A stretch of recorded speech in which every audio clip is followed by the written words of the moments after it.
Welcome to the Leadership Decoded podcast. Here, we provide you practical techniques to help you lead at your very best at work and in your everyday life. I'm your host, Dr. Will Ramey, a former U.S. Army officer and combat veteran, a current leadership development workshop facilitator, and executive education adjunct professor. I'm excited about today's episode. No. This two-letter word brings so much power with it. How to say no at work is something people struggle with day in and day out. As the saying goes, you can do anything, but you can't do everything. In this episode, we're going to talk about how to say no at work so that you can take on more, you can focus where you need to, and you can set boundaries so that you can say yes to what matters most. Let's dive in. This episode is brought to you by Sweat Tent, the industry leader of the portable at-home wood-burning sauna. Being a leader can be stressful. That's why I've been a sauna user for many years. Did you know that consistent sauna usage 3 to 4 times a week not only relieves stress and improves sleep, but it also enhances your physical well-being and fosters mental resilience and cognitive clarity to be a better leader? And you no longer have to go to a crowded gym or buy one of those expensive and bulky at-home setups to experience the benefits of a sauna. Sweat Tent is the most portable and affordable at-home sauna on the market. The setup takes minutes and can reach 200 degrees in under 30 minutes. Harness the power of the Sweat Tent sauna to lead with clarity and poise. Sweat out stress, ignite creativity, and emerge a more focused leader. All Leadership Decoded listeners will receive $100 off when you use code LEAD100. Visit sweattent.com today to get $100 off your purchase with code LEAD100 at checkout. Again, that's sweattent.com to get $100 off with code LEAD100. Sweat Tent, improving your ability to lead at work and in your everyday life. This episode is brought to you by C&G Tutoring. Founded by Janelle and Chris Seaton, C&G Tutoring is Northeastern Pennsylvania's leading tutoring service. Our experienced, state-certified tutors provide personalized, one-on-one sessions tailored to each student's unique learning style. From math and science to reading, writing, and even Spanish, we cover it all. We also offer top-notch SAT prep designed to help students sharpen the skills they need to achieve their goals on the SAT. Join the countless families who trust C&G Tutoring with award-winning educators and a 5-star parent rating. We offer in-person and virtual tutoring using 21st century learning techniques. Visit cngtutoring.com today and start your child's journey to academic excellence. C&G Tutoring, ignite your mind. This episode is brought to you by Fit AF. As a leadership coach, I understand the importance of fueling both body and the mind. Balancing coaching sessions, workshops, and personal development can be demanding, and that's where Fit AF steps in. Fit AF offers an ever-changing menu crafted by top chefs and nutrition experts to ensure you're getting the best quality meals. Their diverse selection caters to various dietary preferences and needs, including keto, paleo, vegetarian, vegan, gluten-free, and more. As a valued listener, enjoy an exclusive offer. Get 20% off your first order of 7 meals or more by using code LEADER at checkout at fitafnutrition.com. Again, that's code LEADER for 20% off your first order of 7 meals or more at fitafnutrition.com. Recently, I led a workshop for a team of leaders at Northwestern University's School of Communications. One of the topics we covered was how to say no at work. I couldn't believe the emotion and the feeling that this workshop brought out of everybody involved. We utilized the Lego Serious Play method for this workshop, which gave the participants the ability to kind of dig a little bit deeper and tell a little bit more robust story about how saying no feels. When I asked the question, how does it feel to say no at work? I feel disappointed. I feel like I'm letting my coworkers down. I feel like I am a failure because I can't accomplish the tasks that are given to me, or I can't accomplish everything that's asked for me. Fear was a big emotion that came up. This sense of guilt was another emotion that came up. The sense of letting others down, feeling overwhelmed, not knowing how to say no. All of these things came up. Then I asked a question later on in the workshop. How does it feel to set and hold boundaries for yourself at work? And then the positive emotions came. I feel free. I feel like I can focus on what I need to focus on. I feel a sense of control and the ability to prioritize my work. I feel a sense of autonomy when I can set boundaries and work within those boundaries. So we identified a big gap. It feels guilty and fearful to say no, it feels freeing and positive to set boundaries. How can we set boundaries without knowing how to say no? So let's dive into this. Saying no at work can be incredibly beneficial, not just for your own productivity, but for your mental health, your well-being, and your effectiveness as a leader.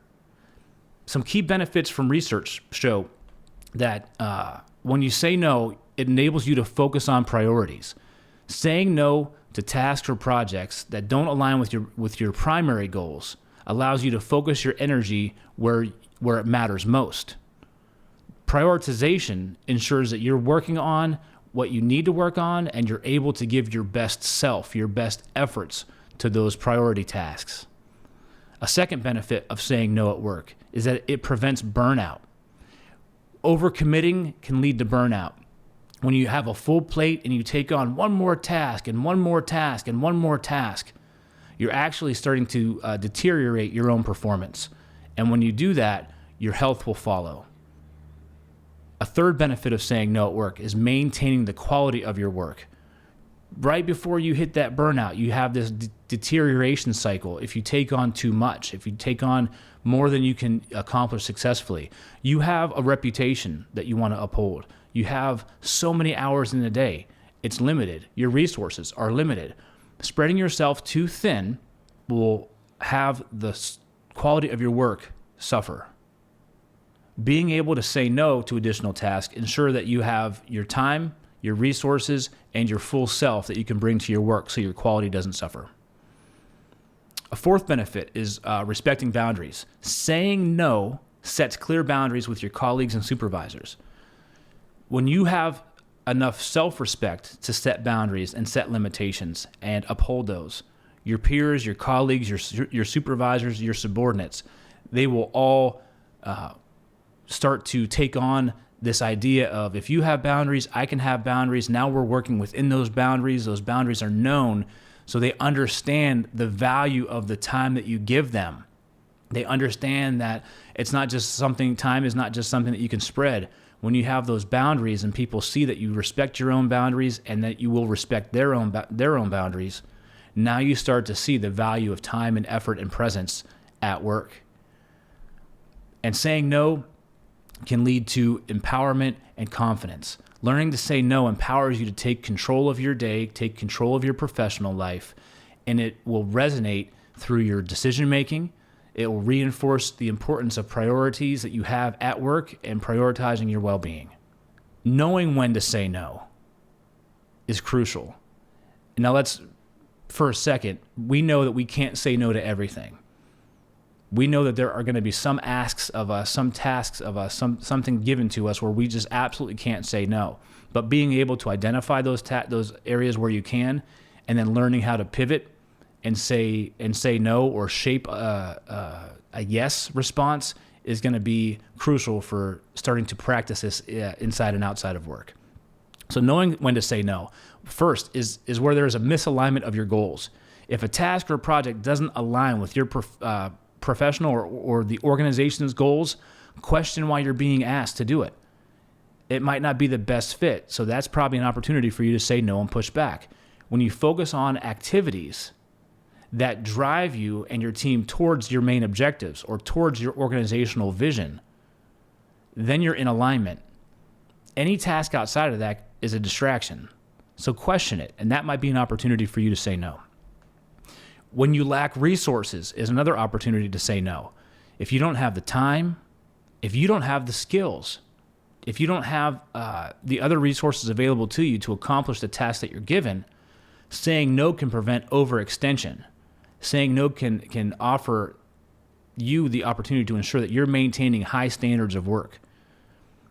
So when you set yourself up to say no, then when you don't have resources, you've got to be able to identify those resources that you need in order to turn that into a yes. Another opportunity, knowing when to say no, is when you're overloaded. If your plate's already full, adding more can lead to stress and burnout. So you know what you can handle. You know what you can delegate to your team. You know your full capacity. Anything on top of that is an opportunity for you to say no and or reprioritize your work if the task given to you absolutely needs done in that given time frame. Another opportunity to say no is lack of interest or passion. Maybe you have an opportunity to really closely align your work. Taking on tasks that you aren't interested in, taking on tasks that aren't aligned to the passion of the purpose of the work that you do, you're not going to be able to bring your full self to. So understand, is this a task that absolutely needs to be accomplished by you? And if you have to, set the conditions for success. But if it's not, give yourself the opportunity to push back and say no, to give somebody else an opportunity where this task may more align with their purpose, with their passion of the work that they're accomplishing. And then the last opportunity to say no is ethical concerns. If you have a request that conflicts with your ethics, if you have a request that conflicts with your values, that's an opportunity for you to say no at work and push back. Doing something or being asked to do something that is misaligned with the values and standards and ethics that you uphold is absolutely an opportunity for you to stand firm and say no, so that you can maintain your reputation and your character. So learning how to say no effectively. This can be challenging, but what I want to share with you are some strategies that will work for you in the workplace. Now, these take practice. It's not easy. It's going to take time. It's going to take repetitions. It's going to take a little bit of foresight, maybe a little bit of rehearsal in there too. But once you understand when to say no, learning how to say no effectively will help build your confidence and help you step forward so that you can say yes to the right opportunities and no to those that don't align with you. So first and foremost, be honest and direct. Transparency is key. So when you're asked to do something, and this is an opportunity for you to say no, explain your reasons clearly and honestly. For example, I'm currently focused on Project X, and taking on this additional task would compromise the quality of my work. That's a great opening line. That's a great statement for you to be able to be honest and be direct. What you've got to be able to do then is pivot, which leads us to our second piece. Offer alternatives. If possible, suggest an alternative solution. This shows that you're still committed to what you're here to do. You're still committed to the team and taking on tasks that you may not exactly want to take on. And you're still committed to helping support everybody, even if you can't take on the task directly. So a possible alternative, for instance, I can't take this on right now, but perhaps colleague Y would be able to assist me. So now you're asking for more resources, or you're bringing somebody else in. Or I can't take this on right now. Is this something that I can push to next week or next month? So now you're starting to enter in this negotiation of saying yes on your terms by saying no to the upfront. You're being able to put conditions on it to help set your boundaries and help you accomplish what's being asked, still support the team, but do it under your terms or a compromise term. A third way to say no is staying positive. Frame your pivot positively. You don't want to just have a flat out no with a stiff arm. So instead of saying, I can't do this, try saying, I'm currently focusing on other priorities, but I appreciate the opportunity. Is this something that would be better suited for Bill? Or I am currently focusing on other priorities, but I appreciate the opportunity. Maybe somebody else has a better skill set for this. Or I appreciate the opportunity. I can't do this right now. Can we push this till next month, till next quarter? You want to be able to leave that door open to still give the genuine, sincere appearance of being a team player and supporting, but being able to set those conditions for you to be successful. Another way to say no, you have to be firm. You have to be firm. Once you've made the decision to say no, you have to stick with it. If you waffle and go back and forth, people will start to push you over. They will start to plow. So you have to stand firm and be unwavering. Because if you waver, it'll lead to confusion, and sometimes people will just outwit you. They'll come back. They'll keep coming back. They'll keep coming back because they know that you'll cave. So be firm when you say no. Practice self-respect is another way of how to say no. Remember that your time and energy are valuable. Your time and energy are expensive. because they're yours. And once you spend your time and energy, you can't get it back. And you don't want to spend your energy in a negative way. So saying no is a way of respecting your own limits and ensuring that you can deliver your best work for your team. Respect that. Respect yourself. Others will see it, and that will spread throughout the organization in a positive way. A last way I want to help give you to say no. Express gratitude. Always thank the person for considering you. This maintains a positive relationship, and it shows that you value and trust their abilities, and you are thankful that they're bringing you opportunities. You just want to be able to set them under the right conditions for you to accomplish them successfully. So for example, you could say, thank you for thinking of me for this project. However, I'm currently at capacity with my current commitments, and I wouldn't be able to give this the attention that it deserves. See, all of these examples are things that you can put into your daily practice. Pick one, pick a couple combinations. Have your opening up front, have your alternatives ready to go, and be positive and express gratitude at the end. And this will help you say no at work so you can say yes to what you want to focus on. Saying no at work is not about rejecting opportunities. It's about making strategic choices to prioritize your time and your energy. By understanding the benefits of saying no, you're recognizing the right moments to decline and using effective communication strategies to protect your well-being and enhance your productivity. You can do anything, but you can't do everything. We all have our limits, and we all want to be able to give our best selves at work and put our best self in the quality of the work that we do. We're putting our name on that. And sometimes to be able to do that, you have to say no. So remember, saying no is a powerful tool. It can help you maintain focus, it can help you prevent burnout, and it ensures the quality of your work that you'll be proud of each and every time you put your name on that work. I want to thank you for tuning in.